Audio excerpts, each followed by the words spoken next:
한국을 조금이라도 아는 외국인이라면 대한민국 사람들의 시민의식이 높다는 사실은 누구나 알 수 있습니다. 특히 외국인들이 신기해하는 것 중 하나가 공공장소에 물건을 둬도 남들이 잘 가져가지 않는다는 겁니다.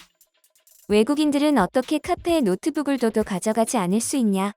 이런 나라는 대한민국뿐이다라면서 감탄했습니다. 그러나 한국을 직접 겪어보지도 않았으면서 의심부터 하는 사람들이 정말 한국 사람들은 남의 물건을 잘 가져가지 않는지 확인하기 위해 사회실험 하나를 했습니다. 실험 결과로 밝혀진 사실은 전 세계인들의 입을 다물지 못하게 했는데요. 어떤 일이 있었는지 지금부터 함께 알아보도록 하겠습니다. 해외 인터넷 커뮤니티 중 하나인 레딧에 최근 사진 하나가 화제가 됐습니다. 해당 사진을 올린 유저는 같이 살던 친구가 냉장고에 넣어둔 우유를 보고 너무 웃겨서 이 사진을 올렸다고 하는데요. 사진의 화살표 주변을 보시면 우유병 하나를 반으로 잘라 그 위에 새 우유병을 붙여놓고 또 우유병 손잡이 부분에 자물쇠를 채운 것을 볼 수 있습니다. 레딧 유저는 자물쇠를 손잡이에 채워봤자 우유 뚜껑을 열면 마실 수 있기 때문에 친구가 바보 같은 행동을 했다고 생각했고 친구를 놀리기 위해 레딧에 이 사진을 찍어 올린 것이었습니다. 그러나 사람들의 반응은 조금 달랐습니다. 바보 같다고 비웃기보단 병 손잡이에 자물쇠를 채워서까지 자신의 우유에 손대지 않길 바라는 친구의 심리에 공감하는 사람들이 많았습니다. 다른 유저들은 댓글로 자신의 동거인이나 룸메이트에 대해서 불만을 토로하기 시작했습니다. 나랑 함께 살았었던 룸메이트에게도 비슷한 문제가 있었어. 한 번은 게토레이를 15병 정도 비축해 두었는데 일주일 안에 다 떨어져 버린 거야. 내 룸메이트가 손댔나 싶어서 조심스럽게 물어봤는데 그가 내 게토레이를 정말 다 마셔버렸던 거지. 그가 나한테 몇 달러를 주는 것으로 퉁치려고 했을 때 식료품점에 가서 직접 게토레이 30파운드를 다 사와야 한다고 단단히 으름장을 놨어. 그는 한 번 나한테 당하고 나서야 그게 얼마나 힘든 일이었는지 이해하더라고. 내 룸메이트도 그랬어. 나는 2주 동안 하루 4시간씩 투자해서 맛있는 칠리를 만들어냈는데 대부분 얼려서 냉장고에 둘 계획이었어. 근데 용기에 넣기 전에 먼저 식혀야 해서 그대로 놔두고 몇 시간 나갔다 왔거든. 그 사이에 내 뚱뚱한 룸메가 그걸 절반이나 먹은 거야. 걔는 나보고 버거킹 와퍼로 보답하겠다고 했는데 장난하냐고. 고작 한 끼 식사가 내 칠리 절반을 대신할 수 있을 것 같아? 많은 사람들은 열변을 토하면서 자신의 동거인이 어떻게 자기 물건을 가져다 쓰는지 그리고 얼마나 예의 없는지를 털어놓았고 친구가 자신의 물건이나 음식을 손대지 못하게 만드는 법이나 아끼는 물건을 잘 숨겨놓는 법 등을 공유하는 사람들도 있었습니다. 하지만 이런 와중에도 오히려 이런 룸메이트나 동거인들을 신기해하는 유저가 있었습니다. 자기는 한 번도 이런 일이 없었다면서 정말 다른 사람들은 이런 일이 흔하냐면서 신기해했습니다. 난 이해를 잘 못하겠어. 그렇게 남의 물건을 막 가져가고 음식을 함부로 먹는 사람들이 있다고? 난 한국에 온 유학생인데 현재 고시원이라고 불리는 룸쉐어하우스에 살고 있어. 주로 큰 시험을 준비하는 취업 준비생이나 학생들이 거주하는 공간인데 거긴 여러 사람이 공동 냉장고를 쓰는데도 아무도 허락 없이 내 음식에 손대지 않았어. 한두 번 먹는 것도 아니고 남의 음식을 거의 혼자 다 먹는 사람들이 저렇게 많단 말이야. 그러나 사람들은 댓글로 태연하게 이렇게 답했습니다. 그 사람들은 한국인이잖아. 내가 중국 인간들이랑 같이 살아도 그런 말 할 수 있을까? 유저들이 한국인이 남의 물건을 안 가져가는 것은 당연하다는 듯이 이야기했습니다. 우리나라 사람 입장에서는 아마 고시원의 공동 냉장고에서 남의 물건 안 손대는 것이 뭐가 그렇게 신기하냐고 여기실 수도 있을 텐데요. 다른 나라 사람들의 경우 남의 물건이나 음식을 함부로 가져가는 사람들이 많습니다.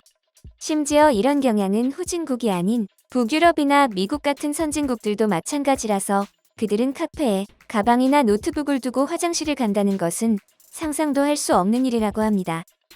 1분도 안 돼서 물건이 없어지는 것은 부지기수고 소매치기도 워낙 횡행하다 보니 외국 사람들이 한국에 오면 가장 좋은 점이 소매치기 걱정을 많이 하지 않아도 된다는 점을 뽑습니다. 그러나 실제 한국에 와서 겪어보지 않았던 외국인들 몇몇은 한국인들의 시민의식을 의심했습니다. 수준 높다고 여겨지는 선진국에서도 흔하지 않은 일인데 어떻게 동아시아에 있는 작은 나라 대한민국이 그럴 수 있냐는 것이죠. K-팝이나 K-드라마 등으로 인해 한국의 명성을 알고 있는 젊은이들이 많아졌지만 시대의 흐름을 잘 따라잡지 못하는 외국 중장년층에서는 아직도 대한민국을 한국 전쟁 당시에 가난한 나라로 인식하고 있는 경우를 종종 찾아볼 수 있습니다. 그래서 이들은 외국인 유학생들의 말을 믿지 않고 영국 방송사에 이를 제보해서 정말 사실이 맞는지 알아봐달라고 요청했는데요. 그래서 영국 방송사는 한국인의 실체를 증명하겠다면서 한국까지 찾아가 사회실험을 진행해 진상을 밝히겠다고 선언했습니다.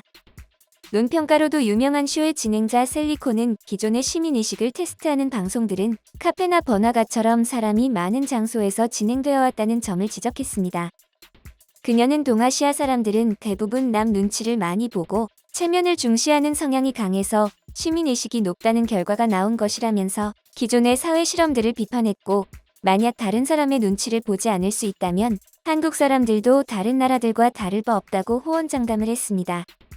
셀리코는 자신의 말에 대한 근거로 일본의 사례를 들면서 대낮에는 떨어진 물건도 잘 주워주고 준법 정신이 뛰어났던 일본인들이 늦은 밤으로 시간대를 바꾸자 물건을 쉽게 훔쳐가는 모습을 보여줬다고 말했습니다. 방송사는 확실히 그동안 한국에서 이뤄졌던 실험들과 다른 방식을 적용했습니다. 바로 한적한 밤 CCTV도 없고 인적이 드문 곳에 휴대폰을 가져다 놓고 한국인들이 어떤 행동을 보이는지를 지켜보는 것이었습니다. 해당 실험은 어둑어둑한 저녁, 공원에 사람들이 잘 다니지 않는 길목에서 진행되었습니다.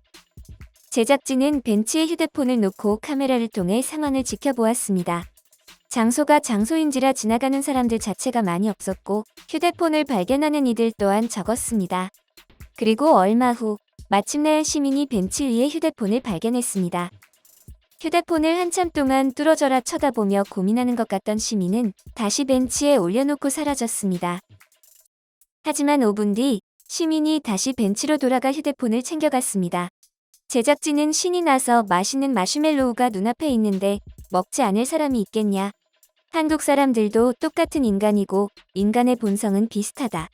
라고 떠들어대기 시작했습니다. 그들은 한국인의 가면 속에 드러난 실체를 봤다고 우쭐해 있었습니다. 그러나 30분 뒤 PD에게 걸려온 전화로 인해 그 자리에 있던 모든 이들이 아연실색한 표정을 지었습니다. 그 전화는 바로 인근에 있는 경찰서에서 걸려온 전화였습니다. 한 시민이 공원 벤치에 떨어져 있었다고 하면서 휴대폰을 맡겨놨으니 찾으러 오라는 것이었습니다. 실험을 위해 쓰인 폰은 임시용 폰이었기 때문에 휴대폰에 따로 잠금이 걸려 있지 않았습니다.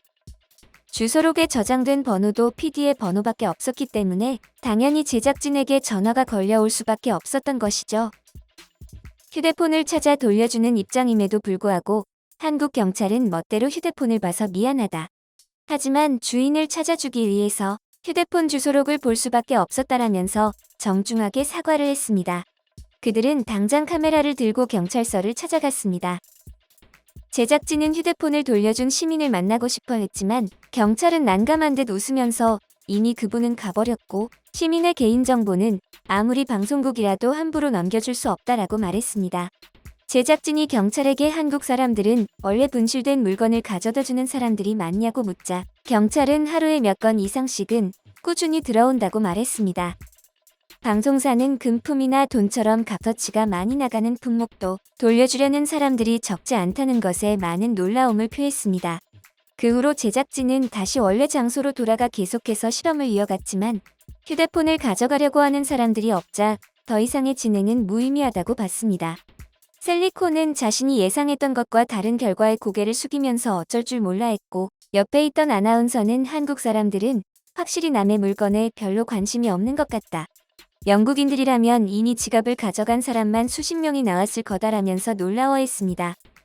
이 내용은 영국 전역에 방영되었고 해당 방송을 본 네티즌들은 댓글창에서 야단법석이었습니다. 한국인들이 유독 이런 특성을 보이는 이유는 수천 년 전부터 남의 것을 탐하지 말아야 한다는 집단 무의식이 강하게 자리 잡혀 있기 때문입니다. 고조선의 8조법에 의하면 남의 물건을 훔친 자는 노비로 삼고 노예에게서 벗어나려면 1인당 50만 전을 내야 한다고 했습니다. 그러나 돈을 내고 자유민이 되더라도 결혼 상대자는 구할 수 없었다고 하며 이러한 준법 정신은 그 이후의 국가들에게도 적용되어 부여나 고구려에서는 훔친 물건의 12배를 배상하여야 한다고 했습니다. 오랫동안 이어진 사고방식과 관습은 쉽게 바꾸지 않기 때문에 현대를 살아가는 대한민국 국민에게도 영향을 주고 있는 것이죠. 애국심이란 꼭 거창하게 보여줄 필요 없습니다. 시민으로서 기본적인 법들을 잘 지키고 내 양심에 어긋나는 짓을 하지 않는 것만으로도 내 나라의 이미지를 좋게 만들 수 있지 않을까 생각해 봅니다.